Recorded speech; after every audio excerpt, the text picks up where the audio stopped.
What up, what up? It's Mr. Controversy here at Radio Row for the three-point conversion. Of course, I got my man, D Intellectual. What up, what up, what up? And as you can see, we have a very special guest from the A, my man, Young Jeezy. What up, man? What it do, what it does, baby. Hometown, home team. What's happening? We good, man. We good. Yeah.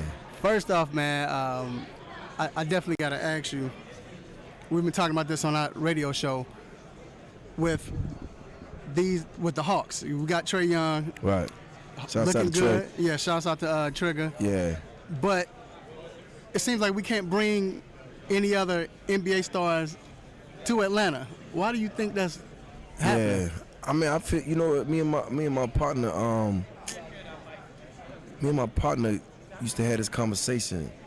It's tricky because I just feel like if you really even look at like music, in that part of the culture, we so used to making our own stars. Right. Like we'll take that chance, you know what I'm saying? Because how would it have been 3-4 years ago? Carmelo would have came. I think it would have been some excitement, but could you imagine Bron in Atlanta? Like right. You know what I'm saying? But I just feel like we so, used self-made and want to make our own stars that we'll take that chance and bet on some new blood and just let them work it out. Because if they do, if and when they bring it home, we gonna be proud. Yeah. You know what I'm saying? So, if trade them, bring something back, we gonna stand up. So I just think that's the Atlanta mentality. Like we just so self-made. Absolutely. You know what I mean? So and I thought about that because our games be like parties. So we did have right. Because one year I went and Bronner was playing, and the whole arena got up and started screaming MVP, and I was just like, but we show that love. But I really think if we got some stars though, other than the actual game, I think it'll be a bigger party. That's all.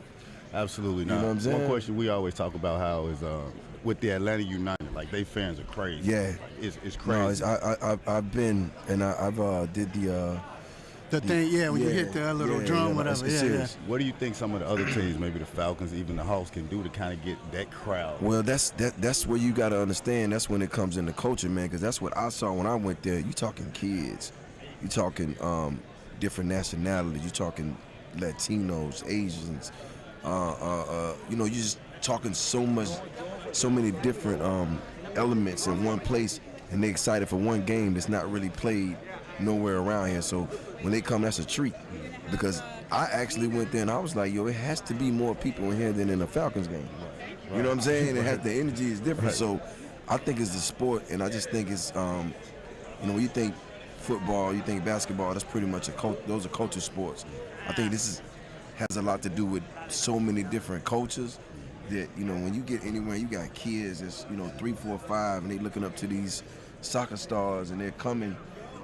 It's just a different energy, bro. Right. I took my daughter, and she was just she knew who some of these guys were, and I'm like, yo, I don't even know. Right. You know what I'm saying? So it's different. Now, we cover the Hawks, and I'm in the locker room, got a chance to rap with LeBron, like this off camera. And LeBron told me, we were talking about hip-hop and everything, and he was like, my favorite rappers, because we was asking him about Atlanta and hip-hop, my favorite rapper, especially out of Atlanta, is Jeezy. He was like, nobody was harder than Jeezy. When Jeezy came out, nobody was harder than him. Yeah. Brian said it to me, and I was like, if I ever see him, let him. Right. So I'm gonna ask you, at that time, hip hop, it was always, you looked at it, East Coast, Brooklyn, then West took over, but that time was very important for the South. Right.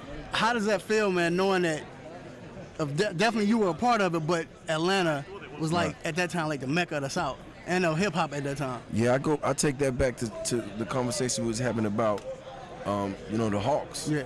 It's like we as Atlanta, we built our own alliance when it came to music. We didn't have anything from anybody outside of us.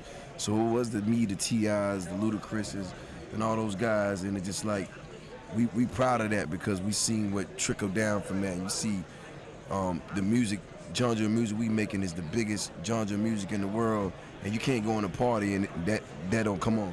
So for me, it's just being one of those forefathers. You got to really sit back and look at it as like, man, all those nights I spent in the studio, all those times I might have second guessed things and I had to figure it out. like to see somebody that appreciates your work and your effort. You know, it's real, bro. Especially like, you know, just walking around here, because a lot of these cats wouldn't even know me if it wasn't for the music that I put out. Right. You know what I'm saying? Or the time that I put in. Mind you, all my shit was real life. Right. Clear that up. So I was going through it while I was going through it. Right. But so to be recognized for that is real. Absolutely. Now, Yeah. You've been in the game for a minute, and during that time, you know, Kobe was coming up and doing everything. Yeah. You got any big memories of Kobe? Oh man, I remember being in this picture that I posted. I remember being in this party, and he was there. I think it might have been an NBA. It might have been. Man, I forget what it was, but All-Star or something like that. He was there with his wife, and I had my suit on, and he walked up on me. He was like, "Yo, Jeez," and I was just like, "Damn, that's Kobe." You know what I'm saying? I'm like, he tall as shit. You know what I mean? And I just was like, you know, and he knew who I was, and to me that was just like, you know, damn, like, you know what I mean? And as time went on, you know, we ran into each other here and there, and you know, from that moment, you know, we love Kobe as, you know, Kobe Bryant, but you know, as we grew up, you know, as fathers and became, you know, men, I just saw his transition, and that's what I respect the most. I saw him go from being somebody that was so great on the court that we all loved him, but he had his shit going on off the court that everybody judged him for, to him balancing all that shit out. And that's the greatest memory of Kobe Bryant that I remember, like him being just a class act all the way around. You feel what I'm saying? Like a great black man, a role model. You know what I'm saying? Like all the way through and through. So you know, rest in peace to the homie, man, and we're gonna keep his legacy alive out here. Man, it's kind of sad because at one point we were judging him because he wasn't cool, or he wasn't down or nothing like that at that point. But like you said, he was that respectable man that you look up to. Yeah, I mean,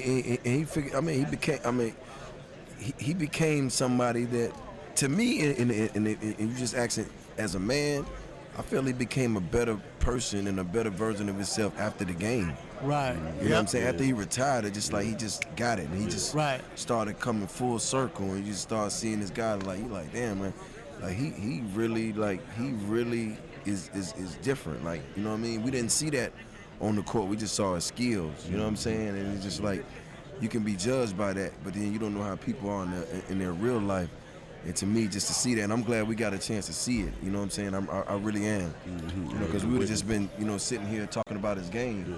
Now, is there any young rappers out right now that you mess with? Man, just to be clear, I love all these young cats, man. I love the game. You know, it's like the streets. When I left the streets, the younger hustlers that figured it out, you know, and started doing better things for this, I love to see it. I've never been, you know, and just whatever the misconception is of, you know, history is history. Like, things happen that we can't change, and what we do. You know, Michael Jordan did play Kobe Bryant. This person did play. That happened, you know what I mean? But as they evolve, they become men. And then they look at the up and coming guys and they go, oh shit, like this is LeBron James. Like he's, you know what I mean? So it's the same thing for me. Like I look at these young guys, and I was with Yellow Beezy last night. You know, we came and kicked it, but I'm like, I remember when I first seen him, he had one chain. Right. I'm like, man, how you even putting all that shit on? You know what I mean? But I love it. Right. You know what I'm saying? Because I see he's coming into his own. He's getting his records played in the club, and then, you know, you feel their energy. I was with Deuce the other day from Memphis. You know, one of my little homies put me on him. I was like, yo, this kid is bringing back where Lil Jon them started. You know what I'm saying? But I love to see people get their niche, you know, at such a young age and bring something to the game. So for me, personally, like, I love all these cats, man. As long as they on their grind, as long as they out here making noise and staying true to who they are, I'm rocking with you. Like, you know, that's just that. Absolutely. Now, we know you got style, fashion, and everything, but I think I saw an interview where you had something on. You had something on. I think it was some boots or something. Oh, yeah. So just so we clear, you talking about my cowboy boots. And I did my research. Okay. I did. And you can go on Google right now, people, and you can Google Tupac Shakur, and you can with cowboy boots on, and I'm quite sure at least 10 to 15 pictures will come up. So just so you know, the photo shoot was supposed to be Tupac Shakur inspired, and they caught me slipping.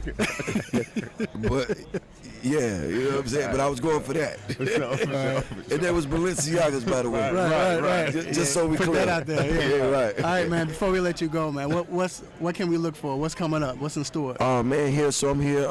I'm walking the road, and I'm actually, just spreading the word about Sports 99, which is my sports agency that we just launched. Is in Atlanta, so all you young athletes and all you young guys out here trying to take your game to the next level, expand your portfolio, and be relentless about it. Y'all get at us at Agency 99. I'm actually out here promoting our Figures Wireless cell phones. Just really touching the town, man, get some of the Super Bowl love, you know what I'm saying? Bringing the A-Town to the M-Town, that part. Yeah, Yes, sir. All right, so that's how we doing it. My man Jeezy. Already. Hip-hop legend. Gonna take a quick break. Yes, sir. Told you never know who we gonna show up with. Stay tuned. Already. There it is. Appreciate it, homie.